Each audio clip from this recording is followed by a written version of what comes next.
एक छोटे से गांव में अपने माता पिता के साथ राजू नाम का एक लड़का रहता था। वह हमेशा से पढ़ाई में अच्छा था। राजू बहुत मेहनत भी करता था।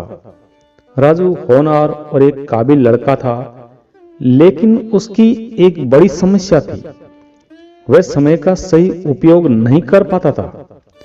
राजू समय की बिल्कुल भी कदर नहीं करता था।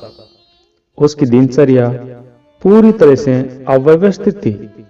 वह सुबह देर से उठता, फिर देर से उठने के कारण उसके पास समय बहुत कम शेष रहता था और वह फिर बिखरे हुए समय में पढ़ाई करने की भरपूर कोशिश करता था।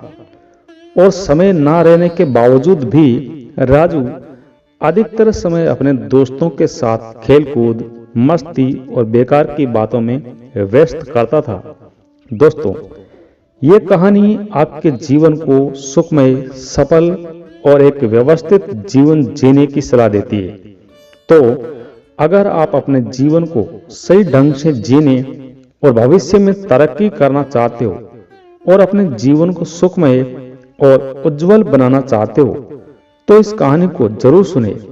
ये एक ज्ञानवर्धक कहानी है और एक लाइफ चेंजिंग मोटिवेशनल स्टोरी है, अतः ध्यान से सुने। दोस्तों, यदि आप अपने जीवन में कुछ नया सीखना चाहते हैं तो आप हमारे चैनल को सब्सक्राइब कर सकते हैं। और हाँ दोस्तों, वीडियो को लाइक करके अपने सभी दोस्तों को शेयर जरूर करें। आपके एक लाइक से हम मोटिवेट होते हैं और आपके लिए एक से बढ़कर एक प्रेरणादायक और ज्ञानवर्धक वीडियो लेकर आते हैं। धन्यवाद। तो चलिए कहानी को आगे बढ़ाते हैं। एक दिन राजू के गांव में एक महान ज्ञानी और बुद्धिमान व्यक्ति आते हैं। उन्होंने राजू और उसके दोस्तों को एक महत्वपूर्ण बात समझाई और उन्होंने बताया कि समय, time is a precious resource. समय एक अनमोल संसाधन है। Time is a precious gem of life.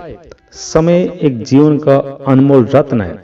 जो लोग समय का सही तरीके से इस्तेमाल करते हैं, जो लोग समय का सही उपयोग करते हैं, वही लोग जीवन में सफल होते हैं। और जो लोग समय को बर्बाद करते हैं, समय उनको बर्बाद कर देता है। अतः यदि तुम समय को बर्बाद करोगे तो भविष्य में पछताओगे और उसके बाद आप कुछ नहीं कर पाओगे, क्योंकि समय हाथ से निकल जाएगा।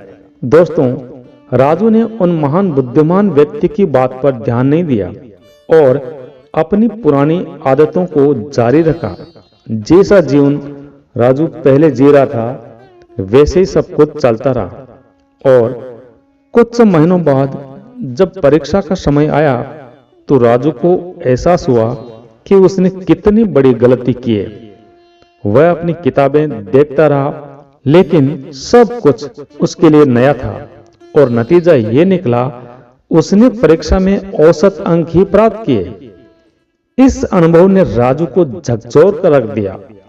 इस अवस्था ने राजू को अंदर तक हिलाकर रख दिया और राजू ने सोचा कि अगर मैं अब भी नहीं बदला तो मेरा भविष्य क्या होगा। तब राजू ने ठान लिया कि वह अपनी आदतें बदल देगा और राजू ने अपनी दिनचर्या को व्यवस्थित करने का फैसला किया।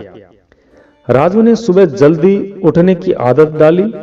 उसने हर विषय के लिए एक निश्चित समय निर्धारित किया और डिस्ट्रैक्शन को कम करने के लिए अपने फोन को एक किनारे रख दिया।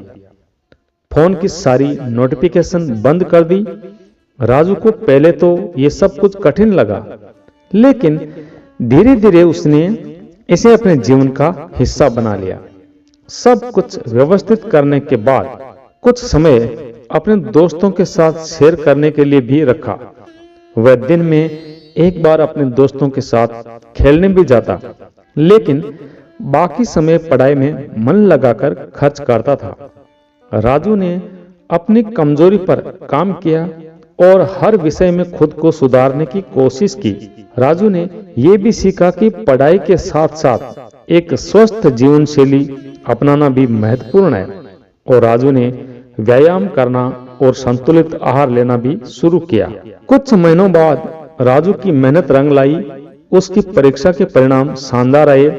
राजू को गांव के सबसे अच्छे कॉलेज में दाखिला मिला। वहां उसने और भी मेहनत की और अपने ज्ञान को बढ़ाया, अपनी बुद्धि का विकास किया। कॉलेज के बाद राजू ने एक प्रतिष्ठित विश्वविद्यालय में आगे की पढ़ाई के लिए आवेदन किया। अब वह अपने जीवन के लक्ष्यों के प्रति गंभीर था। उसने एक स्थिर और अनुशासित जीवन जीना शुरू कर दिया और उसके सभी सपने एक एक करके सच होने लगे। और फिर एक दिन जब राजू अपने गांव वापस आया तो उसने अपने छोटे भाई को समझाया, भाई डोंट वेस्ट टाइम, अपने समय को बर्बाद मत करो, क्योंकि time is the greatest wealth of life. समय जीवन का सबसे बड़ा धन है। अगर तुम इसे सही से इस्तेमाल करोगे तो तुम अपनी मंजिल तक पहुंच जाओगे।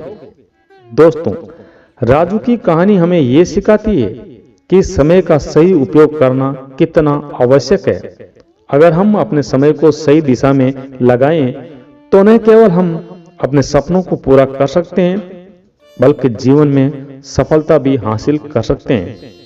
तो समय को बर्बाद मत करो, क्योंकि यही है जो तुम्हारे भविष्य को आकार देता है। दोस्तों, आपको ये कहानी कैसी लगी? अगर अच्छी लगी तो सभी के साथ शेयर करना। आपका बहुत बहुत धन्यवाद।